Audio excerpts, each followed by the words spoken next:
எங்களுடைய மேச்சத்தரை பிரச்சனை வர்த்தமானி மூலம் அறிவிக்கிறதுக்கு நீங்கள் செய்ய வேண்டும் கொஞ்சம் காலம் தான் நாங்கள் அதை கேட்போம். நாங்கள் கதைக்கிறதுக்கு தயார், காலம் தர தயார். ஆனா எவ்வளவு காலம் என்று சொல்லுவோம். கடந்த காலத்திலே அஸ்வஸ்ம திட்டத்தை பற்றி நாங்கள் இந்த அறிவியலை வந்த பொழுது பேசியிருந்தோம்.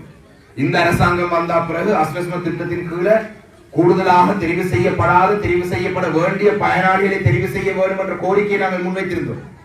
ஆனால் அஸ்வஸ்ம திட்டத்தினுடைய அந்த எண்ணிக்கையை குறைக்க போறதாக செய்தியிலே பார்த்திருக்கிறோம். பாடசாலை மாணவர்களுக்கு 6000 ரூபாய் பெறுமதியான சீருடைய இலவசமாக வழங்கப்பட்டதாக பழைய அரசாங்கத்தில் அந்த திட்டங்கள் இருந்தது. ஆனா இந்த அரசாங்கம் அஸ்வஸ்ம திட்டத்தை மாற்றி அமைப்பதனூடாக சில நேரங்களிலே அந்த 6000 ரூபாய்க்கு இலவசமான சீருடையை கொடுக்கிறார்கள் சொல்லிருக்காங்க.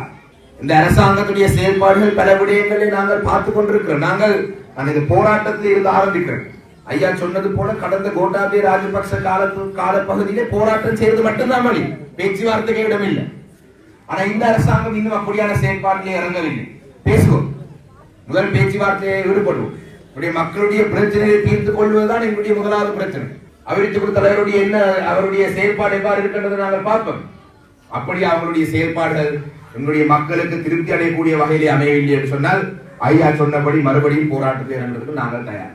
ஆனால் போராடுறதுக்கு முதல் ஒரு நல்லின கடிப்பில் பேசி பார்ப்போம். ஜனாதிபதியும் கூடாதவர்கள் நான் நினைக்கவில்லை. அவங்களுடைய ஒரு சில செயல்பாடுகளை பற்றி இப்பயும் சில விமர்சனங்கள் இருக்கு. வடக்கு கிழக்கை சேர்ந்த எவரையுமே ஒரு கேபினட் அமைச்சராக நியமிக்கவில்லை. வடக்கு கிழக்கிலே அவர்களுக்கு யாழ் மாவட்டத்திலே 3 ஆசனம், வண்டியிலே 2 ஆசனம், அம்பாரிலே 4 ஆசனம், திருவண்ணாமலையிலே 1 ஆசனம், திருவண்ணாமலை 2 ஆசனம், மட்டக்களப்பிலே 1 வந்தாலும் கூட வடக்கு கிழக்கை சேர்ந்த ஒருவரை ஒரு கேபினட் அமைச்சராக நியமிக்கவில்லை. இன்னொரு தமிழர் ஒருவரை வடமாகாணத்தை பார்க்கணும்னு சொல்லியிருக்கிறார். ஒரு இஸ்லாமிய சகோதரர் ஒருவரை கேபினட் அமைச்சராக நியமிக்கவில்லை. நேற்று தினம் ஒரு வர்த்தமானி மூலம் கிளீன் ஸ்ரீலங்கா என்று சொல்லி ஒரு புதிய ஏதோ ஒரு செயல்பாடு செய்வதாக ஒரு வர்த்தமானி அறிவிக்கப்பட்டது. அதிலே ஒரு தமிழ் முஸ்லிம் பிரதிநிதி இல்லை.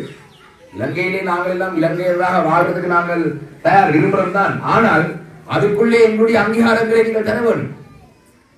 இல்லாவிட்டால் போராட்டம் தான் செய்ய வேண்டியதாக வேண்டும்.